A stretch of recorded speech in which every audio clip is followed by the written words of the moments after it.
There are some amazing people around that we can learn from today. People who have already braved the storms and come out on top. People who are still alive today. People who started with nothing and ended up with something great. Famous people, not so famous people. Maybe even people you know, but don't know their stories.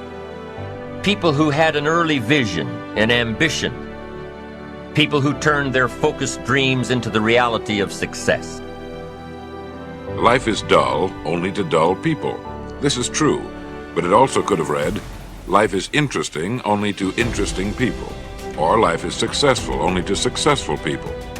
And what I'm trying to say is that you must first become, mentally, from an attitude standpoint, that which you wish to achieve.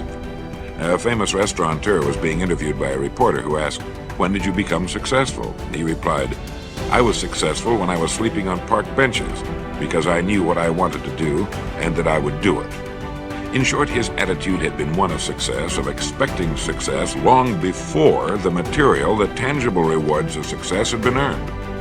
But for now, remember that a person must act, look, and because of these things, feel successful before the success he seeks can come. We must learn from personal experience. Pretty simple. Learn from what happens to you. Take a look back over the last few months. Did you make some mistakes? How could you correct those for the future? Take a look back over the last year. Have you done it right or done it wrong? Let's correct it for the next year. Don't drown in a sea of your own negativity when you can float on the ocean of life. You are meant to be a wonderful, loving expression of life. Life is waiting for you to open up to it, to feel worthy of the good it holds for you. The wisdom and intelligence of the universe is yours to use. Life is here to support you. Trust the power within you to be there for you. The moment you start feeling abundant and worthy, you are generating wealth. The moment you're empowered and feel it, you're beginning to step towards your success. The moment you start feeling whole, your healing begins. And when you love yourself and you love all of life, you'll create an equal. And now you're causing an effect.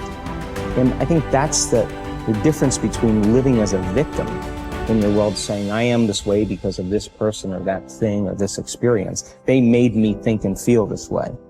When you switch that around, you become a creator of your world, and you start saying, my thinking and my feeling is changing an outcome in my life. And now that's a whole different game, and we start believing more that we're creators of reality. This is your moment to shine. And if you're not willing to shine, then step aside. If you're not willing to work, then this is not the place for you. You got to toughen up. You got to look up. You got to build up. If you want it, this is the time to go get it. But you gotta work for it. You got to believe in it. You got to trust in it. If you put yourself in a new situation, then new genes code for new proteins and build new neural structures and new nervous system structures. Same thing happens to some degree when you work out, right? Because your muscles are responding to the load, but your nervous system does that too. So you imagine that there's a lot of potential you locked in your genetic code. And then if you put yourself in a new situation, then the stress, that's the situational stress that's produced by that particular situation, unlocks those genes and then builds new parts of you. So that's very cool, because who knows how much there is locked inside of you. Okay, so now here's the idea. So let's assume that scales as you take on heavier and heavier loads. That more and more of you get more and more informed because you're doing more and more difficult things, but more and more of you gets unlocked. And so then what that would imply is that if you got to the point where you could look at the darkest things, so that would be the abyss, right? That would be the deepest abyss. If you could look at the harshest things, like the most brutal parts of the suffering of the world and the malevolence of people and society, if you could look at that straight and directly, that would turn you on maximally. And so that's the idea of rescuing your father, because imagine that you're like the potential composite of all the ancestral wisdom that's locked inside of you biologically. But that's not going to come out at all unless you stress yourself. unless you challenge yourself. And the bigger the challenge you take on, the more that's going to turn on. And so that as you take on a broader and broader range of challenges and you push yourself harder, then more and more of what you could be turns on, and that's equivalent to transforming yourself into the ancestral father, because you're like the, what would you call it? You're the consequence of all these living beings that have come before you, and that's all part of your biological potentiality. And then if you can push yourself, then all of that clicks on, and that turns you into who you could be. That's the re-representation of that positive ancestral father. So that's why you rescue your father from the belly of the beast. Acknowledgement is crucial to beginning. You have to dig deep and face yourself in stark reality. What do you think about yourself? Acknowledge your qualities and your flaws, not what your family and friends think about you. And what do you think? How do you feel about yourself? Objectively look inside yourself. You might think that is an overrated mainstream idea, but I promise you it is an imperative step you must take, and a big problem. Consciousness will take shape only if you start thinking about it. First, you have to understand your virtues and flaws. Then you have to begin to speak about them, not advice-seeking, but stating as facts. By speaking about them, I mean you must stand up and say, hey, this is me, I am this person. And it will hurt. Let's say you were blindfolded for 10 or 15 years.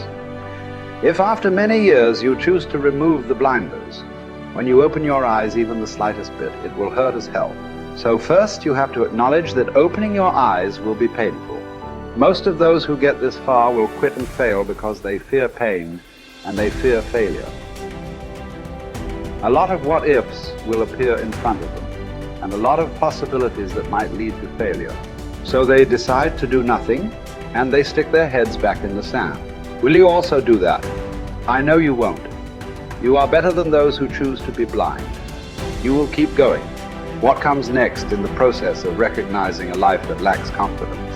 After the pain, or shall I say during, you will start to recall one by one all the chances you missed, all the possibilities you didn't take, and all the time you wasted.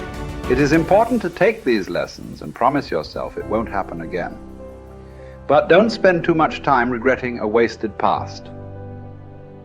Stay in the present, leave the past behind, and act now in a way to improve your future. Prepare yourself for some further disappointments. You who are starting to see straight will realize the friends around you are not so perfect as you thought they were. You will see their blindness and how they mismanage their lives. Don't start mocking them. Don't tell them how stupid they are because they haven't asked for your opinion.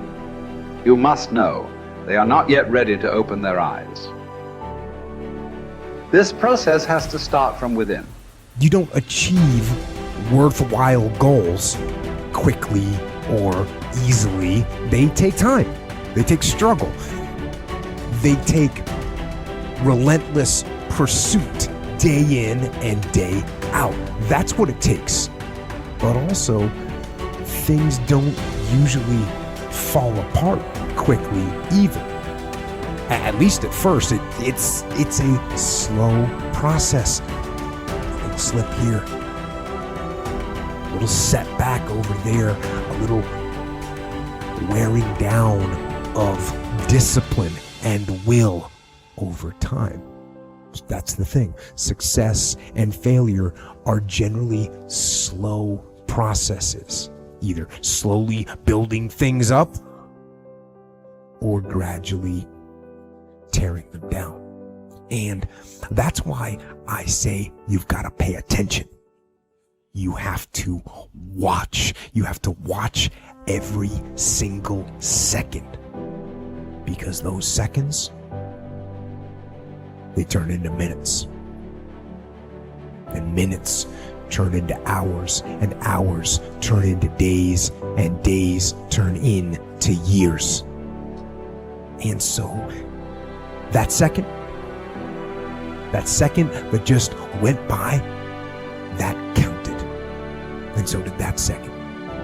And so did that one. And in those precious seconds, you were either building or you were decaying. You were either